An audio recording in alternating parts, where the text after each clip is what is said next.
各位网友，大家好，今天是2021年4月3号，星期六，欢迎大家参加王健每日观察直播1的节目。我们今天的题目是：美国将如何赢得对中国的冷战？这不是我的题目，这是《纽约时报》的题目啊。这是《纽约时报》3月30号的一篇文章，作者是 Brad Stevens 啊。那么 Stevens 啊。经常有网友跟我谈啊，是希望能够提供一些靠谱的媒体啊。那么觉得好像他老是觉得看到一些不那么靠谱的媒体，所以希望我提供一些参考。我这一并答过啊。我们的认知取决于什么？我们认知通常取决于两个方面。第一个方面就是我们感知的部分，就是你生活的场景啊，你生活在哪里，你在哪里工作，你接触的世界的范围有多大，这是一个方面，就是你的感知部分，这是一个层次啊。当然你感知的部分有感知的部分进行思考，进行分析，这是另外一个层面，但是仍然取决于你的感知部分。那么另外一部分，你接触世界，你的认知取决于什么？取决于你接触的媒介，不一定是新闻机构，媒体有很多啊。你比如说看电视剧你天天在那刷国内的连续剧，那也是一个媒体啊，也是个媒介啊。就是说你通过这个媒介伸展出去有多远？在这次新疆事件当中，中国官方经常讲，你又没去过新疆，你怎么知道新疆有种族灭绝？这就是一个认知上的问题啊。就是说，如果你的认知只局限于你接触的范围，那人类就太没有想象力啊，人类社会就不会有今天。人类社会为什么能够发展，就是因为它已经超越了它认知的范围，它靠的是什么？靠的是媒体。那好，你的认知取决于什么？一方面取决于你自己的这个感性的接触的部分，还有一部分就是通过你的媒体。那么这些媒体会决定了你的认知有多远，有多正确，有多广泛。所以你让我推荐媒体，如果对我来说，我的媒体，我接触的媒体，我就会更广泛，因为这是我的工作。我从新华社、人民日报，一直到纽约时报，到华盛顿邮报到这些国际大媒体，我都会看，甚至一些你们不看的那些很冷门的小媒体，我都会看。这是我的工作。但是作为一个普通人，最重要的是什么？最重要的是有两点。第一点，你这个媒体需要一个正确的态度，这就是我们说的三观要正。一个是三观要正，三观就是它代表的普世的价值观，这是第一个，这个非常重要。如果连这个都没有的话，那这个媒体就不可取。你比如说你去看人民日报，那当然这个亩产3万斤的这种媒体，你看它干啥？所以我们首先要搞清楚媒体最核心的任务是什么。媒体最核心的任务就是它首先要有一个正确的价值观，以这个为前提，这是第一个。第二个，它有非常严谨的事实态度，对事实有严谨的态度，就这两条。其实这两条，其他的当然它有非常长远的 vision， 它有更宏大的理想，这个也很重要。所以你就看一下你能接触到的媒体是不是这样的媒体。如果不是这样的媒体，你再去寻找。因为其实这个世界上你去寻找媒体并不困难，困难的是什么？困难的是你能不能够正确的选择。我推荐没有价值，最重要的是你找到适合你的媒体。媒体靠的是什么？媒体其实大部分的媒体，我们选媒体，我自己选我自己喜欢看的媒体，靠什么？靠闻出来，就是要臭味相投。臭味相投的媒体才是你喜欢的媒体。当然，如果你要靠媒体去改变你的话，那是另外一回事啊。我今天讲的是一篇文章啊，今天这篇文章叫《美国将如何赢得对中国的冷战》。《纽约时报》这篇文章呢，我觉得我看了以后，我叹为观止。在我们的心目中，就是美国人也好，西方国家的这些学者、记者也好，他们对中国没那么了解啊，所以我们经常讲这个，我们心里都会觉得，这个美国人都是傻白甜啊，傻白甜，太天真了啊。当然，我也被我们的网友经常讲，王老师太天真了，太这个叫什么？甚至言下之意就是你把对方想得太温和了啊。那我们大概也会这么想美国人。但最近一段时间，当中美关系真正转过来的时候，就是拜登政府就特别，当然最核心的就是中美这阿拉斯加会谈之后，你可以看得非常的清楚，美国的媒体就正式转过来了。就是中美之间，他们之间存在的关系是什么？就是一场冷战。这是我为什么之前会提出在我们上个星期天提出这个议题的原因啊，就是我看到的美国的媒体或者西方的媒体，他们已经转过来了。在我们完全不经意的期间，他们已经转过来了。当他们转过来的时候，你会发现，他们对中国的了解超出我们的想象。他们就也不是一定是了解，是理解。他有很多细节他未必知道，但是他能够理解。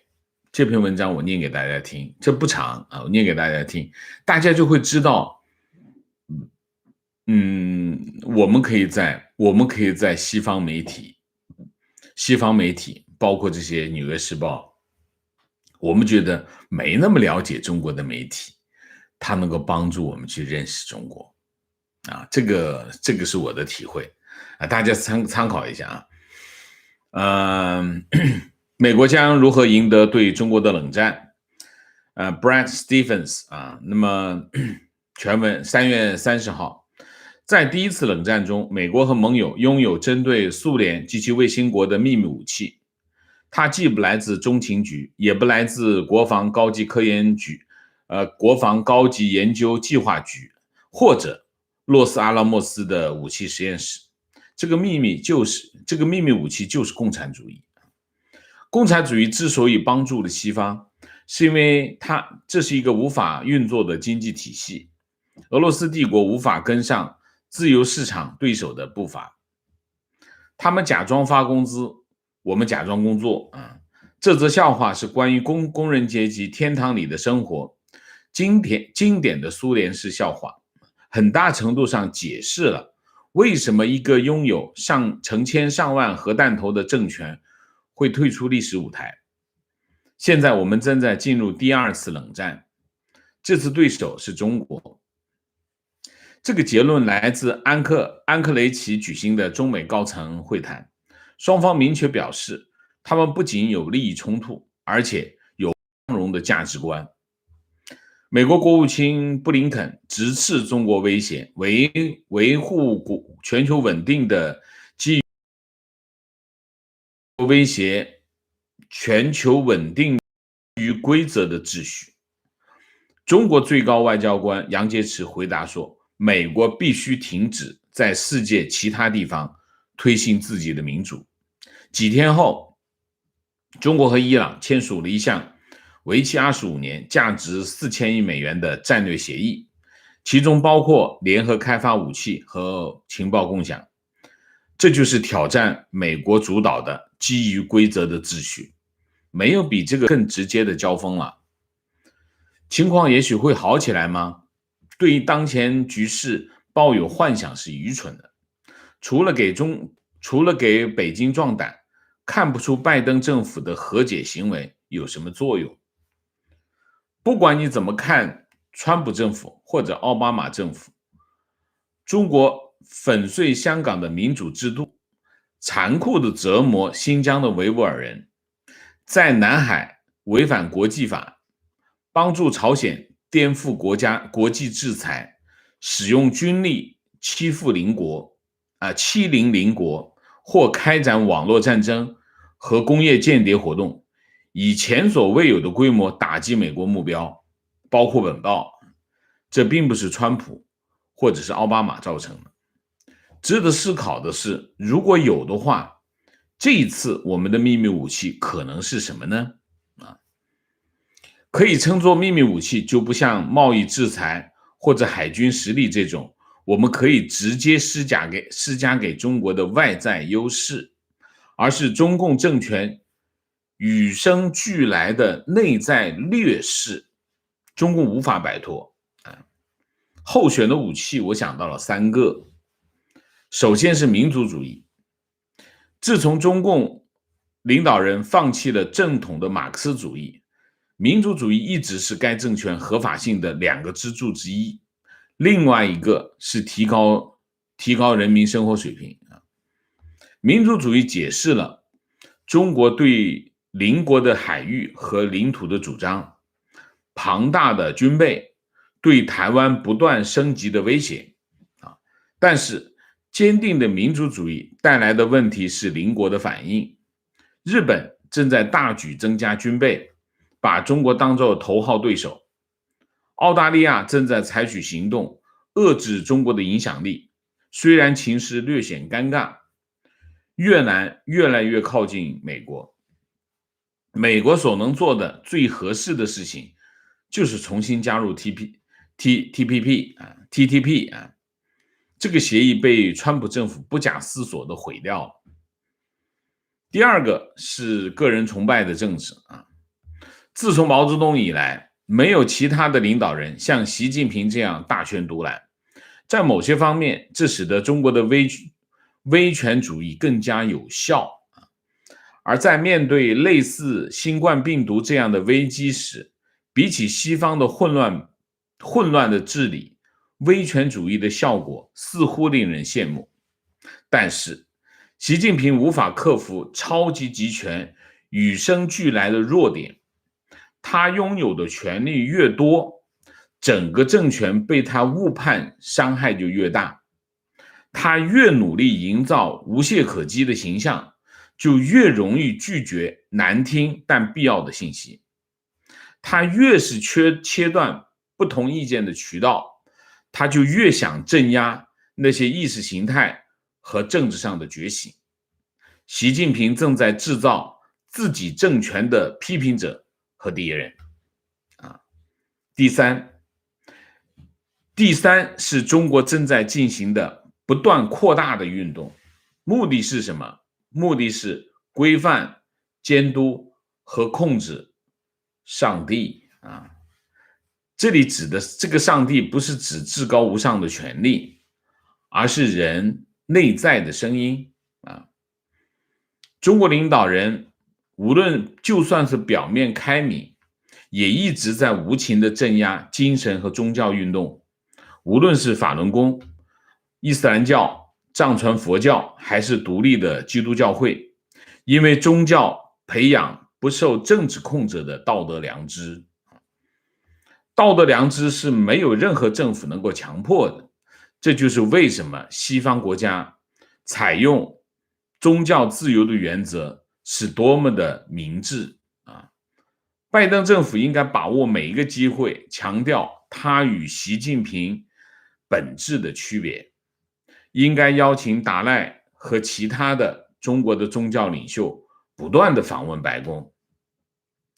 以上这些并不是说遏制中共政权不需要积极建立联盟，不需要施加经济压力，并且保持强大的军事威慑能力。但是当我们思考如何让第2次冷战以和平的方式结束的时候，考虑中共的政权如何自取灭亡是有帮助的。这篇文章写的真的很棒，非常的棒。棒在哪里呢？有3点。第一点，这篇文章抓住了中共的特征。中共的特征是什么？中共的特征就是它最强大的部分，就是它最强大的能力，正好能够让它反噬它自己。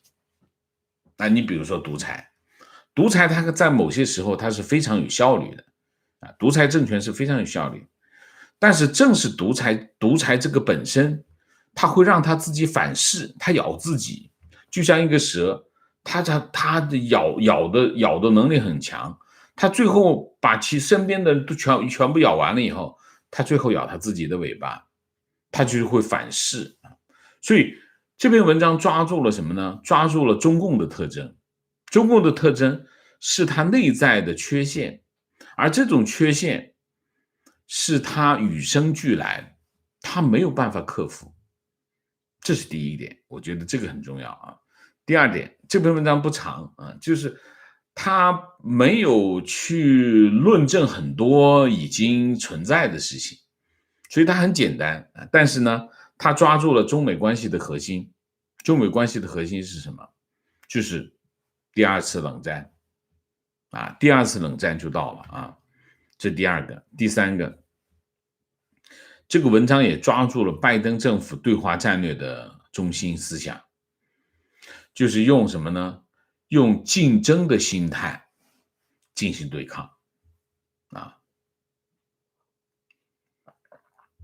就是说拜登政府的思维基本上总的战略就是首先要强大自己，以强大自己为前提去对抗。为什么？有两点。第一个，周期是很长，你不能够说我用一招两招，一个招式两个招式让对方在短期之内崩溃。如果短期之内对方会崩溃，我做些牺牲没关系。这个非常重要这个中间非常重要。就是如果你是个长期的过程，那我就要用竞争的态势，就是我在和你对抗的过程当中，我首先优先的次序是什么？就是强大自己。我不能因为我跟你对抗让我自己牺牲，因为我自己要是牺牲的话，我会衰弱下去，因为时间很长，这是一个长跑，你不能够100米冲刺完了以后，后面没力气趴地上，别人已经超过你了。所以这是一个非常重要的判断，就是如果你不能够在短期之内击溃对方，那你就要做长期的准备。长期的准备，首先第一条是什么？就让自己更强大。让自己更强大是根本，强大才能击溃对方。这是个很重要的，就是说他抓住了这种竞争的心态和短期之内击溃对方的心态是完全不一样的完全不一样。所以基本上我觉得这是一个非常非常聪明的文章，他抓到了几个要点我们在看这篇文章的时候，我们要思考两个问题第一个问题，这个我经常想的问题，我觉得我们需要不断的探讨这不会有终极的答案，就是中共改革开放的目标和目的这个很重要。在此之前，我们用个非常简单的理解，就是邓小平的韬光养晦。韬光养晦是什么意思？韬光养晦就是我不告诉你我的目的我的目的是什么？你不知道，我不能告诉你所以我韬光养晦就是保持低调，把我真正的意图藏起来，然后我改革开放。所以在以这个为前提，大家就很清楚，就是为什么习近平会有他上台以后不忘初心，牢记使命。他不讲初心是什么，他从来不讲初心是什么，他也不讲使命是什么，他只讲我不忘初心。但是其实中国人都只知道共产党的初心是什么，就是红旗插遍全球，输出革命，输出社会主义，输出共产主义，没有别的。我不知道我们还能有别的更多的更正确的理解这个初心是什么所以如果你把这件事情跟邓小平的就是一头一尾吧，我们之前就不说就是毛泽东的疯狂的社会主义时代，我们不讲，因为那你就当它是一个实验，他拿这个几亿中国人拿来当实验品，我们不说它啊，我们就说改革开放以来的事情。你把邓小平的话跟习近平的话串在一起思考的时候，把中间忽略掉啊，中间忽略掉，我们就一头一尾，这个是韬光养晦，这个是不忘初心哦，原来是图穷匕现。中间是什么？中间全部都是策略，无可奈何的策略。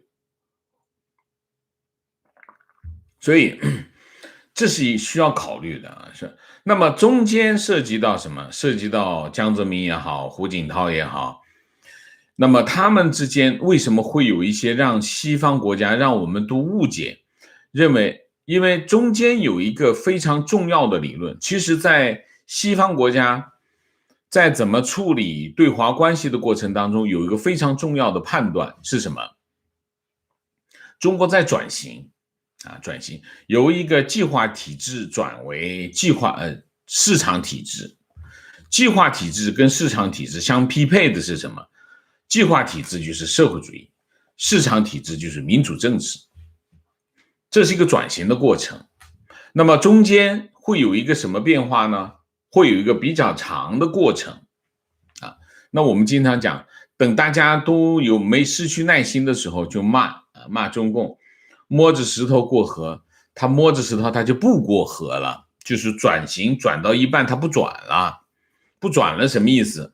就是经济体制它已经转到市场经济的时候，政治体制它不动了，它维持中共的这个专制统治，就是所谓的社会主义的上层建筑，下面它改了，上面它不改，下面其实它没全改，它只改了一部分，只不过呢，它改的部分呢比别的地方，比别的经济体效率更高。原因是什么？原因是两个，第一个，独裁机制它还是有非常强的动员能力的，就是我们经常讲，我们之前的节目我也讲过，中共在改革开放的过程当中，他做对了一些事情，他只要研究明白，我们要做市场经济，好，那市场经济需要做这10件事情，那我们就来做呗，他就咔咔把这10件事情做完了。这10件事情做完了以后，因为他有独裁政权，效率真的很高，啪做完以后，出来的效果比很多民主政体要做得好。为什么？民主政体它吵半天没结果。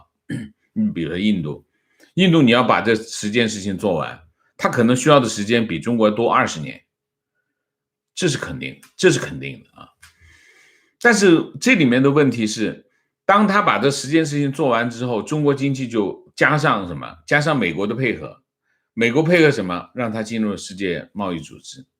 这2件事情往中间一配，中国经济就飞上去了。飞上去之后，大家就觉得，你这个体制挺好的，这个下面是骡子，上面是马，变成一个驴子，挺好。但是大家忘记了，驴子是不能生育的，它有体制性的缺陷。这个体制性的缺陷会变成什么？就会变成一个习近平出来。习近平出来之后，他怎么样？他就翻过来了，摇尾巴了。摇尾巴什么意思？他就以为国企真的很行，国企可以在市场上发挥作用，但国企在市场上是不能发挥作用的。国企是市场的敌人，国企是市场经济中的癌症，它不是市场经济的里面的正常的红细胞，它是癌症。为什么？它会反噬，它还是会反噬。我举一个例子，华为就是国企，它只不过是装了一个民企的样子而已，它就是个国企。国企华为，你去打听，到国内去打听，华为是什么个名声？华为进入任何一个市场，这个市场里面寸草不生。什么叫寸草不生？他用什么？他用市场的超低价轰炸市场，把这个市场所有的竞争对手全部摧毁掉，然后他占领这市场，这就华为干的事情。你别以为华为只做手机，不是的，他啥都干，啥都挣，他什么钱都挣。你想一下，他有政府关系，他有政府的资源，他有银行的关系，他有银行的资源，他有市场的地位，所有的政府向他开红灯、开绿灯。啊，你那个什么叫什么来着？那个万达拿地算什么呀？根本不算，是个啥都不算。所以你可以看到，华为在市场上它不是一个市场参与者，它就是个癌细胞。所以习近平很高兴啊，你看我们国企多厉害。但是当这个国企开始慢慢的遍布你整个胸腔的时候，你就怎么样？你这市场经济就完蛋了。所以中国经济的活力是在下降的。为什么？因为国企不值得挣钱，它这个目的是什么？国企的目的是要达到它的政治目的，就是我需要涨价的，政府说我希望煤炭涨价，煤炭价格就涨上去。政府说不行，这个价格太高了，煤炭价格得下来，它就下来了。但是这是市场需要的吗？这不是这市场需要，是政府需要的。政府需要的和市场通常是什么情况？通常是对立的。市场希望涨，政府就希望降；市场希望降，政府就要往上拉。这就是所谓的政府的调控。政府的调控其实跟市场是相对立的，它最后导致的结果是什么？市场失效。那你市场经济市场失效意味着什么？市场如果失效，这个经济就完蛋了，就市场机制就没有价值了。那你最终的结果是什么？我告诉大家，最终的结果就是中国出口出不去了。为什么？成本太高，就这个结果。当中国出口产品没有竞争力的时候，中国就崩溃了。这就是我们可以看到，就是当你的上层建筑跟你的经济基础不搭配不 match 的时候的后果，就是这个后果。这就是现在中国的体制的缺陷。你可以看到他在做一些事情的时候很有效率，但是这些很有效率不能够解决他内在的这种体制的缺陷。这种内在的体制的缺陷最终会导致什么？导致让他强大的市场经济失效崩溃掉。这就是现在中国的情况。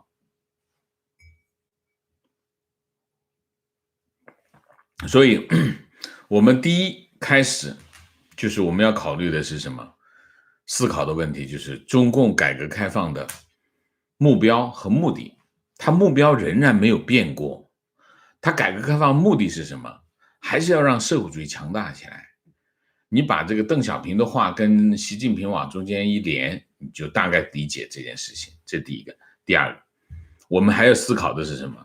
中共的体制缺陷它有没有办法纠正？没有办法。除非什么？除非就是像温家宝说的，你政治经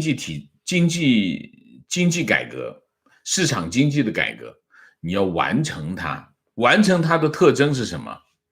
你在市场上看不到国企，中国的市场经济改革就成功了。你现在一眼看过去全他娘的国企，中国市场经济改革就是假的，就是走回头路。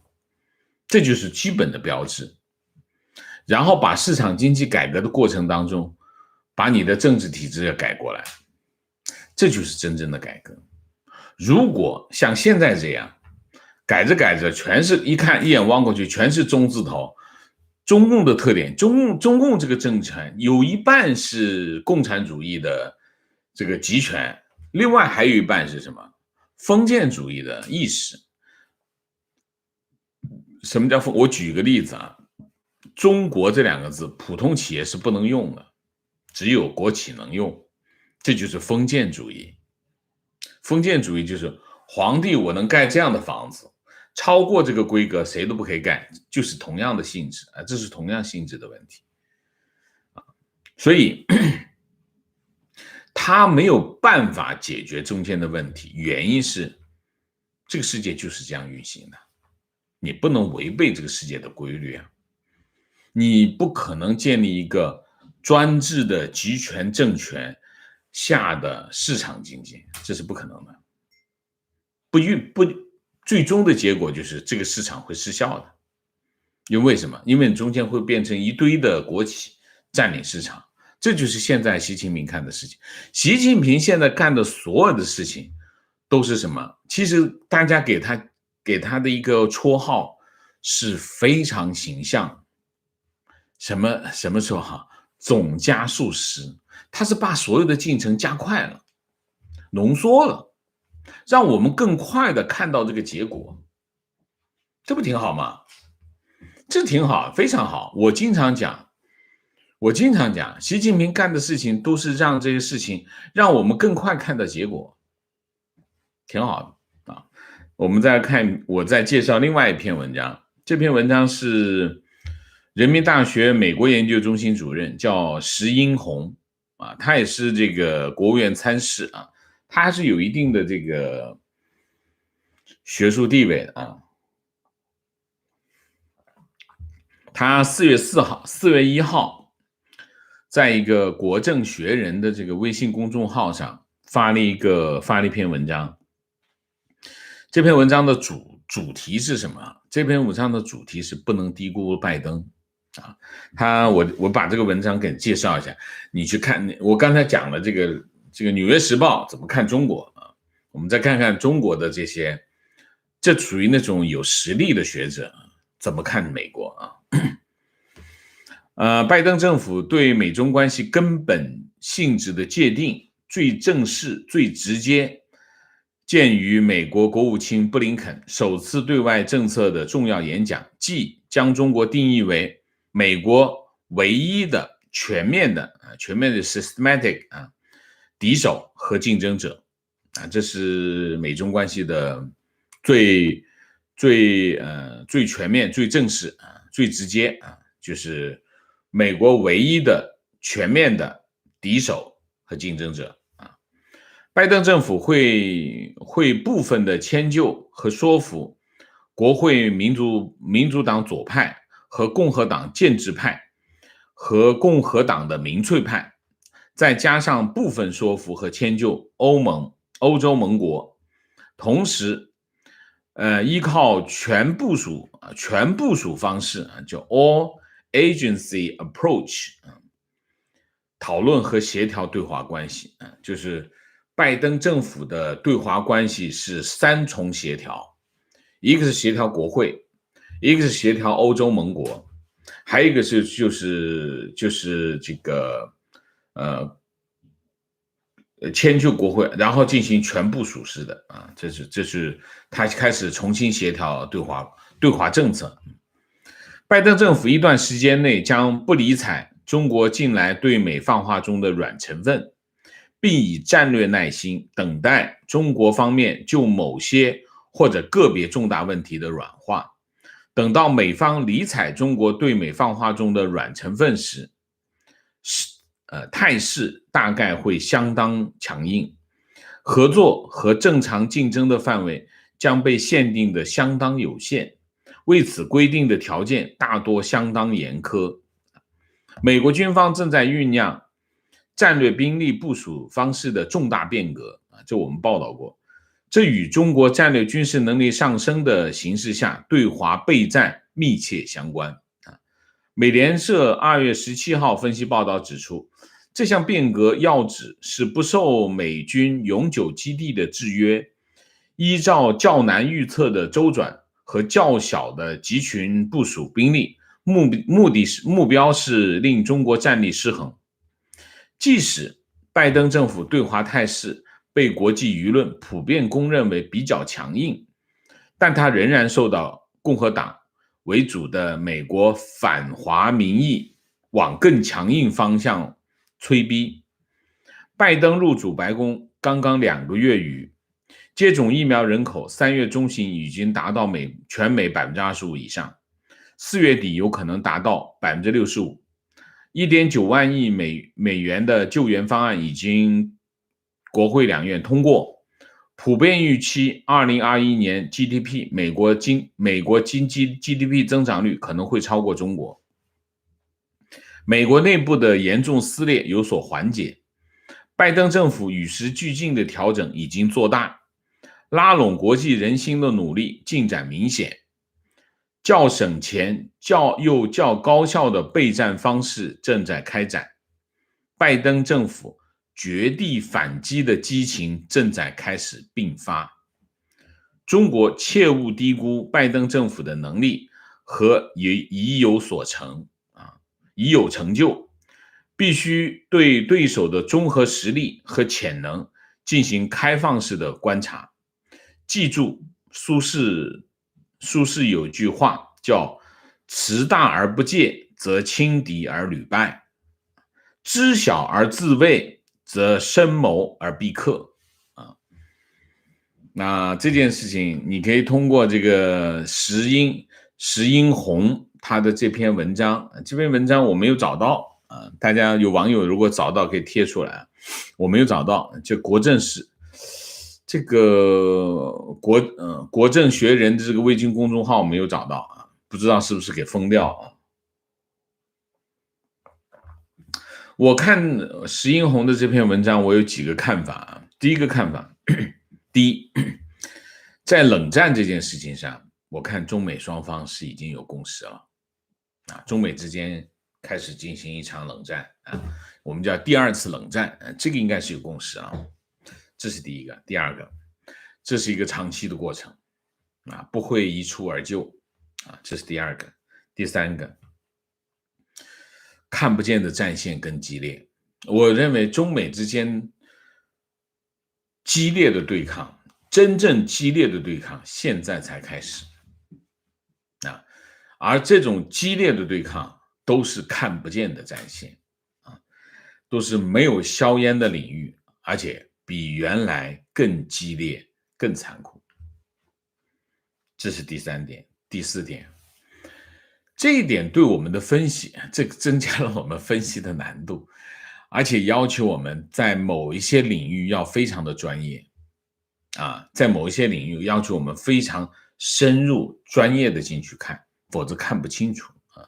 你比如说像芯片啊这些领域，大家有没有留意到啊？这个台积电最新宣布是1000亿美元扩大它的产能。大家有没有发现芯片这次疫情凸显了一些关键领域的核心关键的作用，特别是像芯片。你看芯片对多少产业产生影响？那台积电在美国设厂，现在要再投1000亿美元，扩大它的产能和提高它的竞争优势。这个动向是很值得大家思考啊，这是很重要的影响啊。所以你可以看到中美之间进入它是全面的竞争的态势，然后在局部领域进行小院高墙，大体上是这样啊。所以今天我们的主题就讲这么多啊，然后我希望大家能够，我希望我能够提供一些思考的契机啊，在大家思考的同时，也需要大家去做一些功课。我能够提供的信息是有限的，我们有2个节目啊，这2个节目前面有半个小时，其实加在一起，我们是一天提供1个小时的资讯，这1小时的资讯是很有限，所以其实需要大家自己去，我们开放这个提供议题啊，提供观点和分析，但是大家还是要去掌握更多的资讯，这样的话，我们的发展会我们对于一些问题的看法会更全面、更深入，然后我们的进步会更大，好吧？那我们今天主题就讲这么多，我们下面就进入互动。进入互动之前，温馨提示，请大家点赞，请新来的网友订阅，请大家加入我们的会员，支持我们做更好的节目。进入互动之后，请大家不要聊天4个情况、问题、观点、情绪，请大家点亮小铃铛，好吗？点亮我们小铃铛太少了太少。那么进入互动之后呢，我们看看今天大家有什么高见，因为这是一个开放的议题。我还是希望明天我们可以再来继续讨论。明天我们双平台，这个 YouTube 跟这个 Clubhouse 的双平台，我们也可以考虑把这个话题再展开来谈，好吗？好，明谢 Rivo 谢谢 Rick Han 谢谢 Elena Ma 谢谢Chess Love 谢谢 Danny Tong 谢谢 Jessie Chai 谢谢 Alice Huang 谢谢 Dick 陈谢谢 Jordan Lee 谢谢感谢王先生的辛勤劳作，有了您的陪伴，生活变得积极起来。这是我的态度，我的态度就是积极的。我希望我们大家都是积极的态度面对我们的生活。昨天台湾发生了这个火车事故那么死伤100多人那么有50人，到目前为止我们知道是死亡是50人我们就觉得很痛心发生这样的意外，这是一场意外从目前来看是一场意外。那么这场意外是实际上让很多的人失去了他们的家人。我看到有一些这个消息就现场的一些消息很惨我们在这里也向台湾送上我们的这个慰问那么也希望我们的大家所有的全球的中国人都向台湾送上我们的慰问这个很重要支持受到这种灾害的人是一个人的共情能力我们需要有共情能力。我们另外一方面我们也需要积极的态度，我们用这种积极的态度去感染其他人，让我们的生活变得更加有希望。希望是我们活下去的理由所以我也希望我们的网友能够保持积极的生活的态度情绪文章写得好，王先生的评论使得文章更为出色谢谢观点，美国只要发现敌人就可以迅速的做出了解与想出对策。去年大概11、2月时，美国媒体开始出现不同于以往吹捧中国经济的论调，出现探讨中国经济问题的文章。到现在，中国债务问题、老龄化危机，美国媒体已经发现并且开始报道。这些媒体包括《纽约时报》、《华尔街日报》。美国媒体在短短半年之内你厘清了中国这个对手的弱点，并提出相应的办法。OK， 是这样是这样。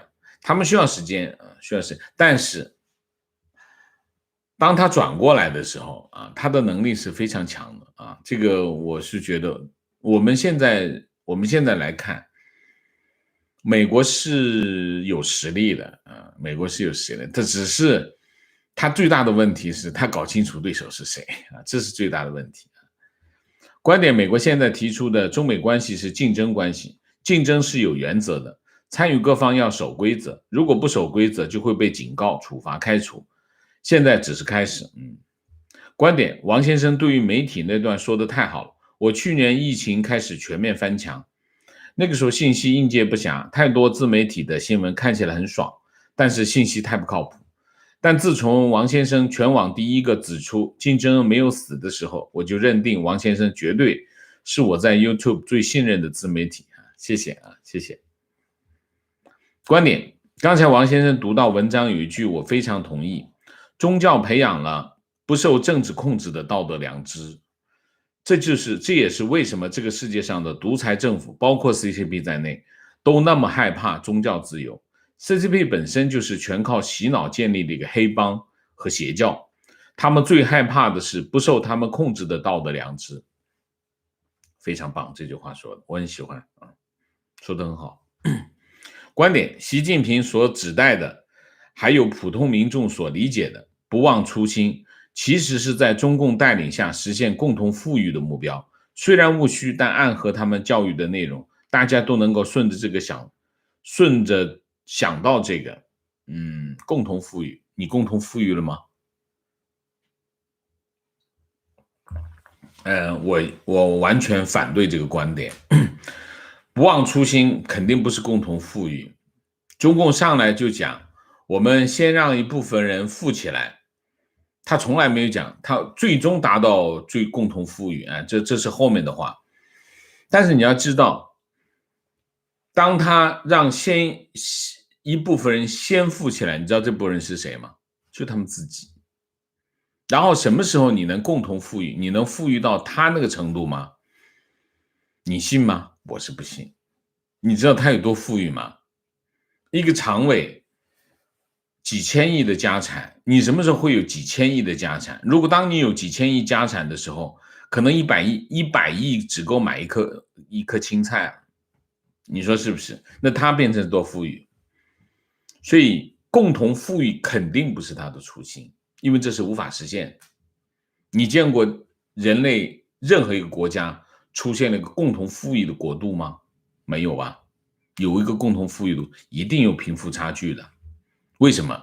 人类本来就是不平等，当你不平等，处于不平等的状态的时候，你能得到一个平等的结果吗？这是不可能的啊！所以在这个问题上，我不同意这个观点。王先生说的太对了，我朋友说，臭鸡蛋不需要吃完才知道是臭鸡蛋，很对。很想对华人同胞说，能闻得出来鸡蛋臭，确实需要一个人的积累，也就是你的逻辑是不是严谨，是不是有常识，是不是心里有正义。一个浑浑噩噩的人，对谎言和建立在不公平、不公正基础上的逻辑，怎么能够有敏感度呢？所以，不要因为自己色盲，即借口说天下乌鸦一般黑，然后躲到自己的浑浑噩噩里去。OK， 说得很好，有点拗口，但是非常的有道理啊。观点：中美关系再也回不去了。现在战略竞争中争权夺利，现在可能中美差距不大。10年后2030年，基本上中国被美国科技碾压，踩在脚下。中国老百姓一年比一年苦，会生活成本越来越高，通货膨胀越来越厉害。台湾问题大概率在接下来3年拜登任期解决。观点：西方的和平演变战略确实正在发生作用。中共独裁统治的维系是需要3个关键：第一，信息的封闭；第二，完全掌握国家暴力机器；第三，尽可能多的控制财富。改革开放，还一部分权利给人民，后果就是使得信息封闭和财富的掌控出现了可以说是巨大的漏洞。习近平上台后重新弥补漏洞，但是为时已晚。这个独裁统治铁幕上的信息漏洞、财富漏洞会慢慢的将中共内部统治瓦解。这个观点也不错啊。提问：请问中国会在经济上走向俄罗斯，政治上走向朝鲜吗？我们普通人怎么办？我们普通人，你要么离开，要么随波逐流，只能是这样。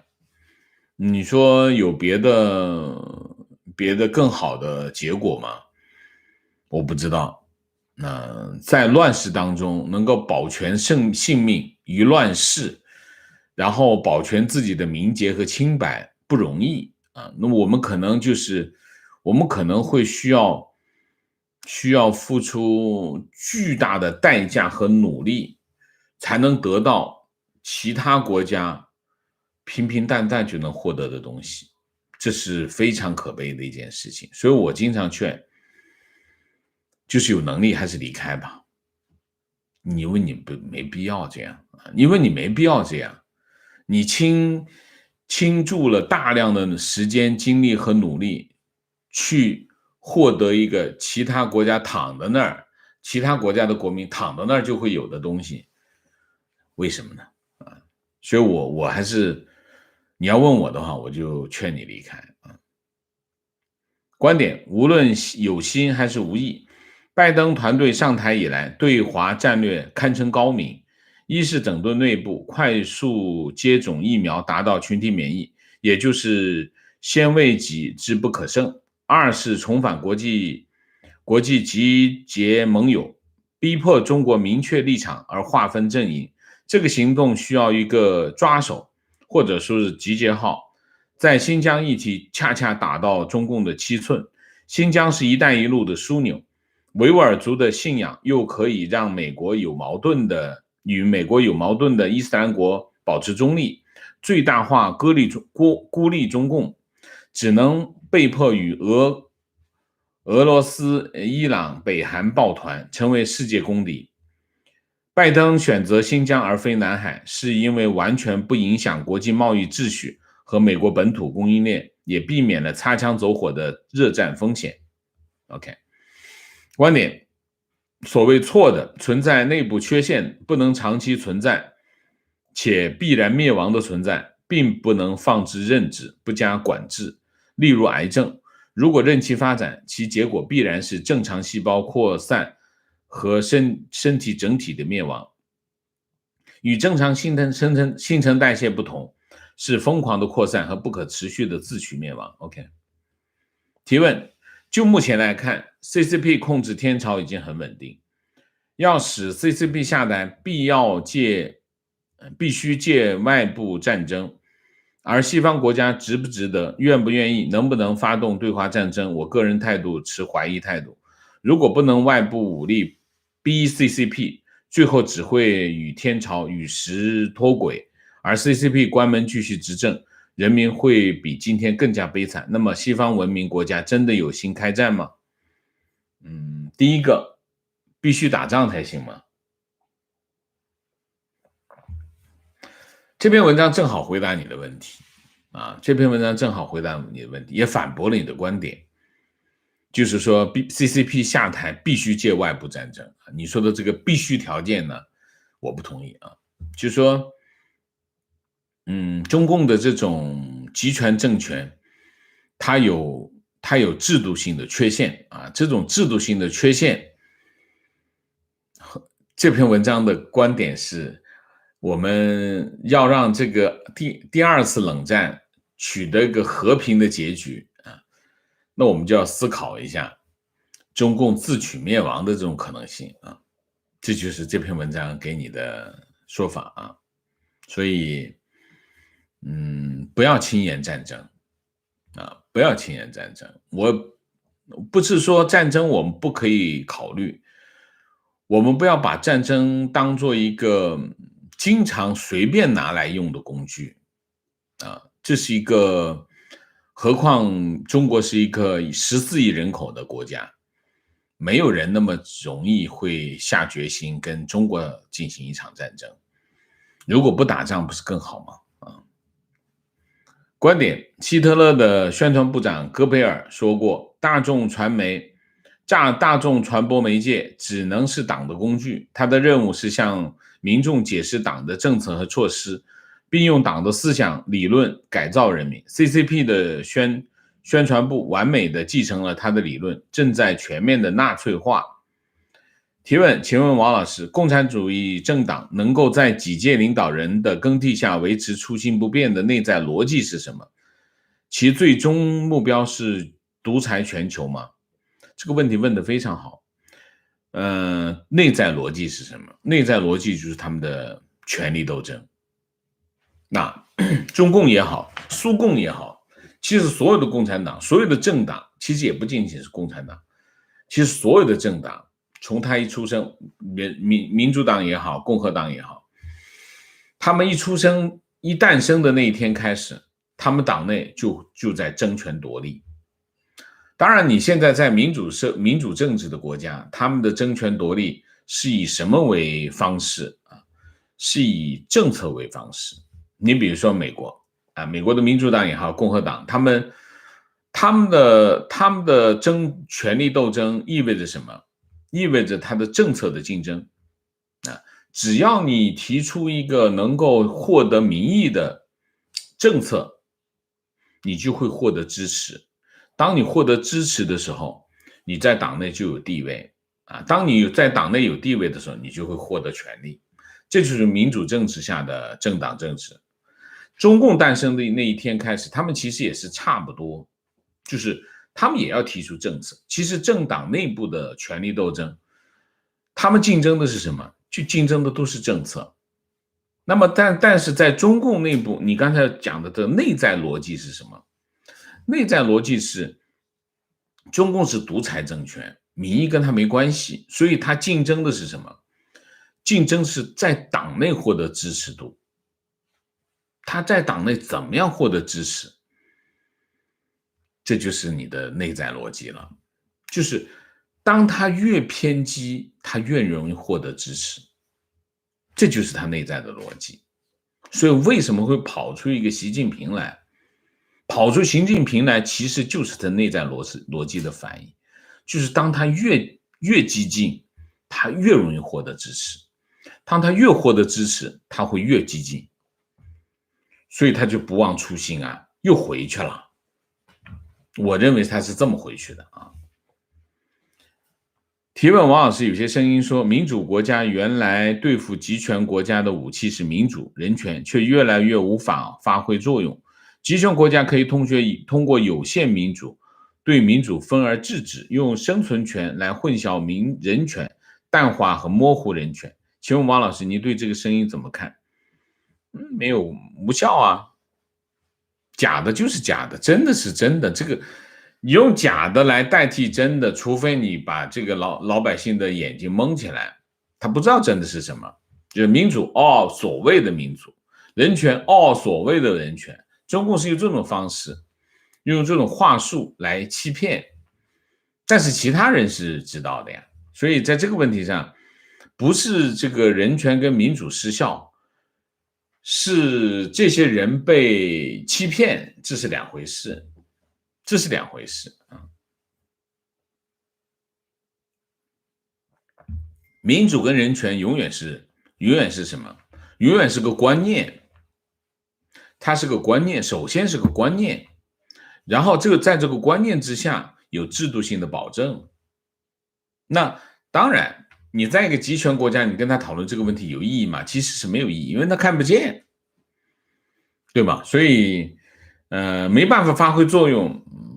你看没办法发挥作用吗？我觉得挺发挥作用。为什么？我举一个例子，布林肯说，我们要把民主放到我们的外交政策的核心，我们要把人权放到我们外交政策的核心。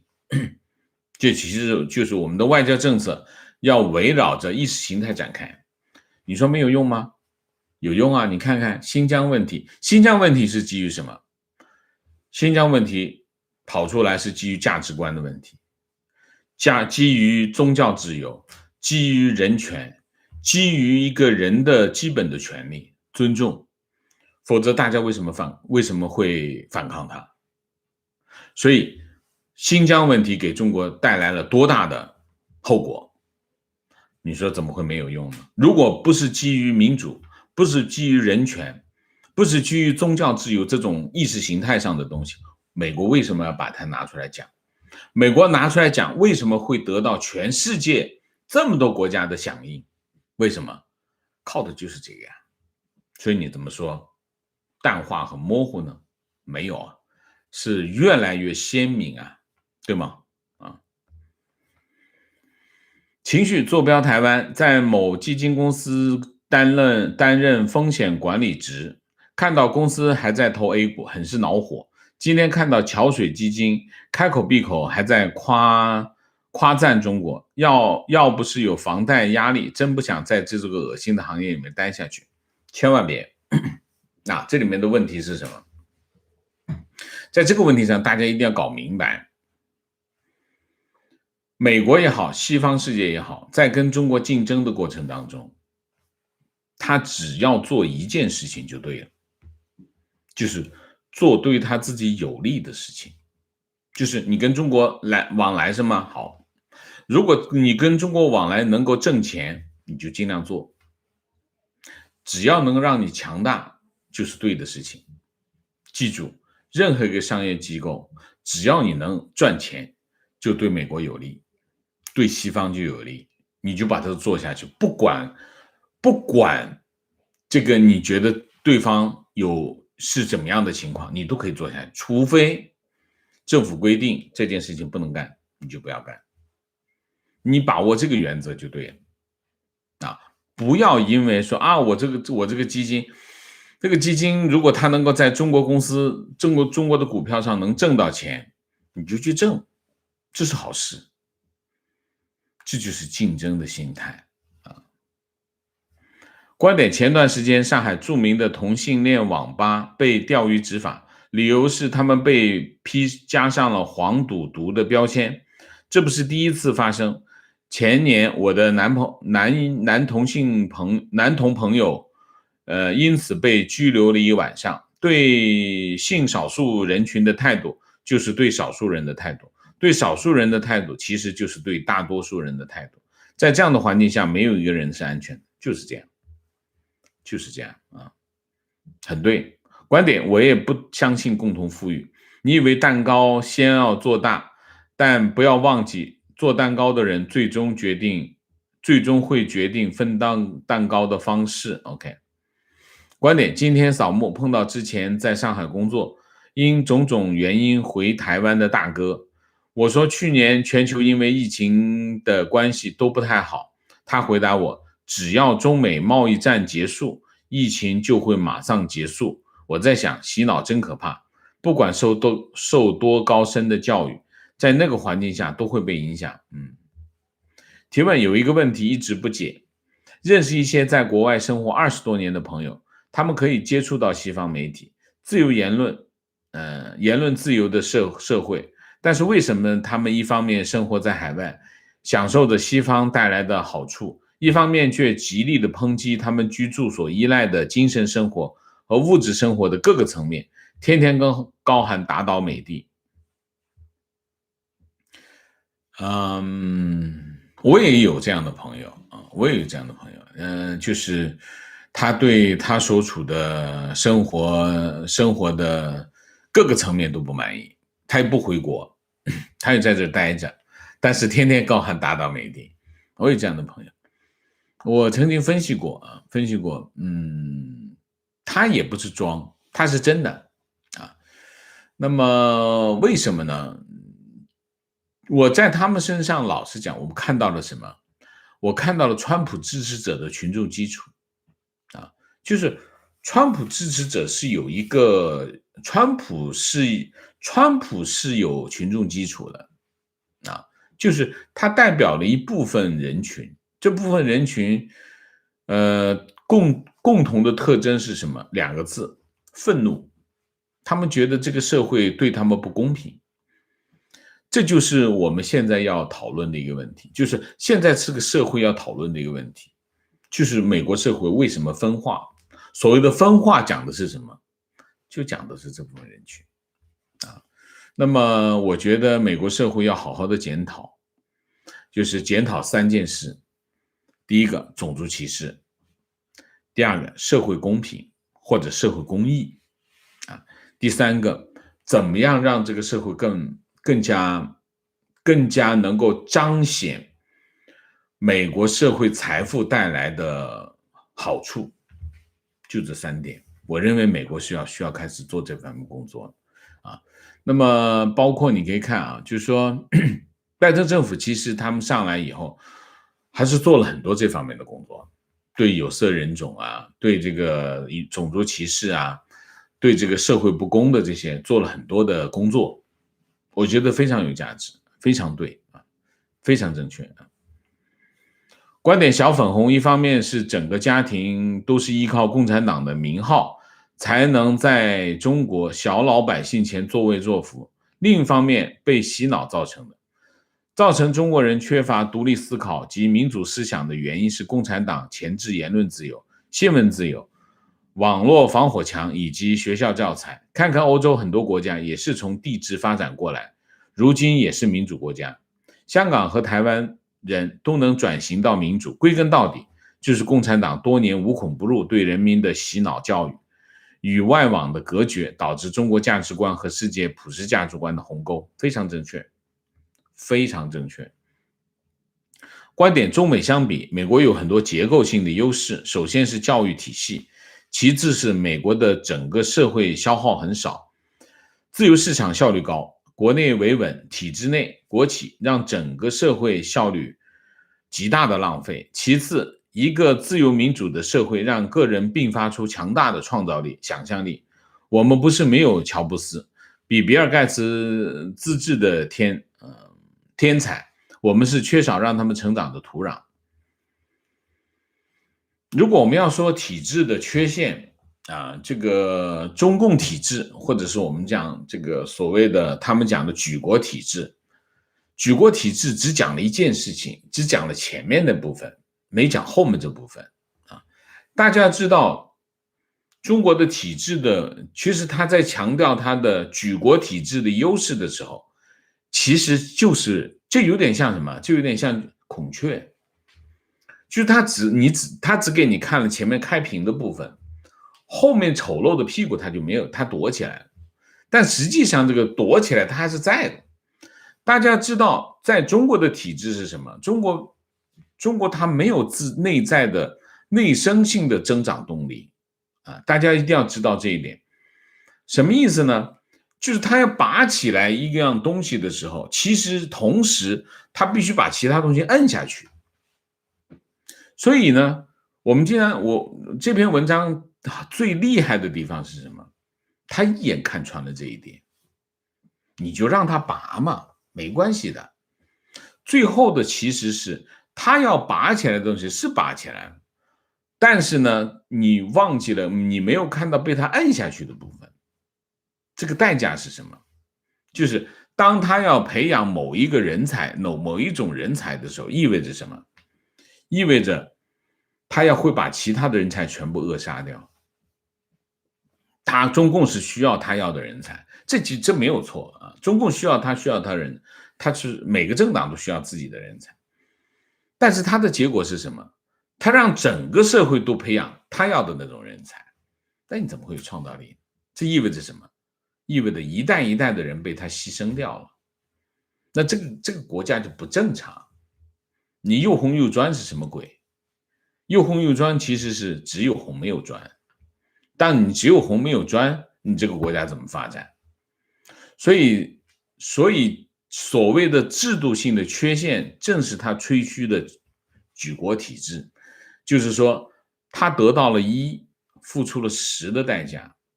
你跟西方的政治效率完全不一样。中国是卫星上天，红旗落地。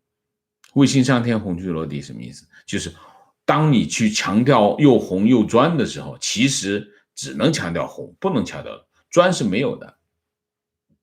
就是当他去投入巨资去发展航太工业的时候，意味着什么？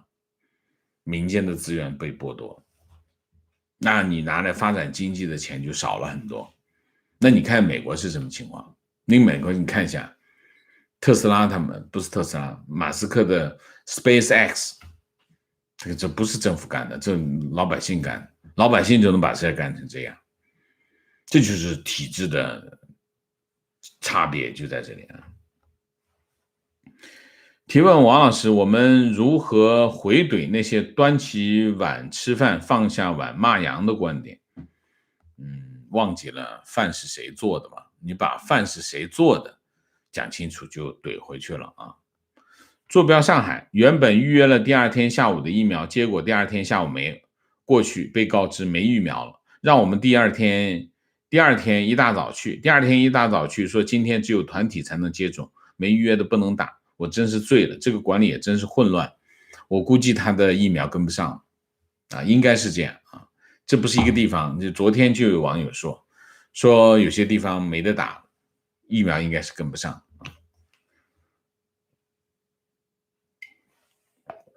提问王先生，可以把第1篇文章贴在社区吗？可以，我回头贴一下。贴社区还是贴评论区我看一下情绪希望王先生继续做下去，听王先生的节目可以避免其他节目对政治人物、政党的脸谱化分析啊。我们要提高自己的品味啊，提高自己的辨别能力啊。把一个政治变成一个故事啊，很吸引人啊。把一个政党政治变成一群人的下半生的享受啊，这也很吸引人。但是政治不是这样，政治既枯燥又没劲啊。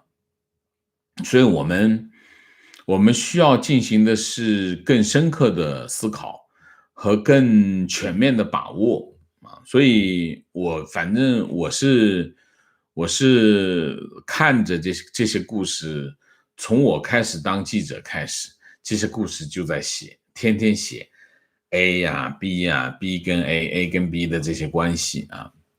就让很多人不能自拔。这种东西当然也好看，但是没有帮助，对理解中共没有帮助，对批判中共政治没有帮助，所以我很少去涉及这些部分啊。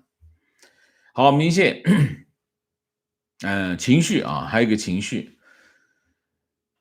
太同意王先生的观点，这些愤怒的中国人还真不少，源于没有独立于群体之外的自信心造成。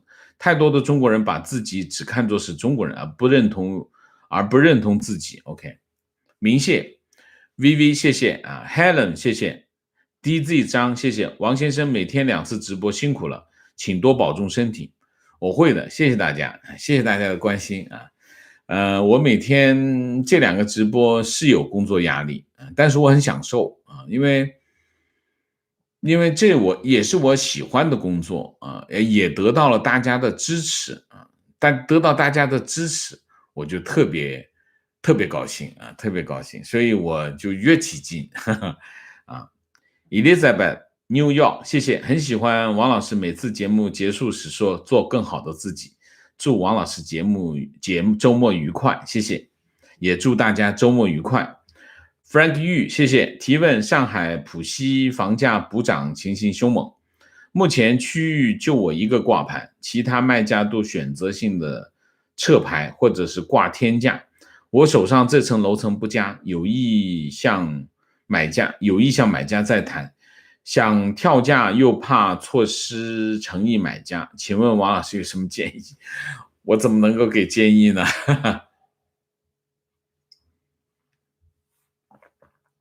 我的看法哈，应该是我觉得下半年全球经济都在反弹啊，全球经济都在反弹。